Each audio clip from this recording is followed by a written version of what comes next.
Indian ఐడల్తో north Indians అలాగే మన తెలుగు వాళ్ళకు కూడా ఒక మంచి సింగర్ దొరికాడు అని అనిపించిన కారుణ్య ఆ తర్వాత ఆ గ్రాఫ్ మీరు అన్నట్టుగా మీరు అనుకుంటున్నారు అది ఇలా వెళ్ళింది అని, కానీ అది మెంటల్ గ్రాఫ్ మాత్రం చెప్పాను. బట్ కెరియర్ వైస్ గా ఎందుకు ఇలా ఉండిపోయింది? తెలుగువాడికి పనికిరాడు, అంతే వంకరగా పాడాలి.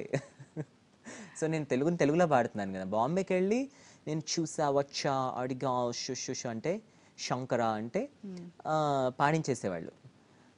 వీడేమో ఇంత స్వచ్ఛంగా పలుకుతున్నాడే, వీడిని ఏం చేసుకోవాలి, నెత్తినేసి పెట్టుకుని ఏం చేసుకోవాలో అర్థం కాలేదు, దాన్ని ఎలా యూటిలైజ్ చేసుకోవాలో తెలియట్లేదు. సో స్వచ్ఛంగా వచ్చిన పాటలు ఏవో కొన్ని పాడించారు. But majority of our Telugu songs are mostly Hindi or English పదాలతో చాలా వంకరగా పాడబడి చాలా తెలుగుని అన్ని సాక్రిలేట్ చేసి చంపబడుతున్న పాటలే వస్తున్నాయి. అలాంటప్పుడు నా లాంటి వాడు ఏమైపోతాడు? ఆబ్వియస్గా అది అవుతాడు.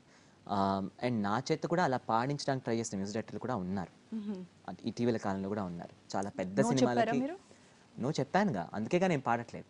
సో నా చేత కొన్ని పదాలు వక్రంగా పాడించాలని ట్రై చేసిన వాళ్ళు చాలా పెద్ద సినిమాల్లో, పైగా పెద్ద సినిమాలు ఒకదానిలో, చాలా పెద్ద సినిమాలో చాలా హిట్ అయిన పాట, పైగా ఒత్తు లేని చోట ఒత్తు పెట్టమంటారు, ఒత్తు ఉన్న చోట ఒత్తు తీసేయమంటారు, నేను పాడలేనండి అని చెప్పాను.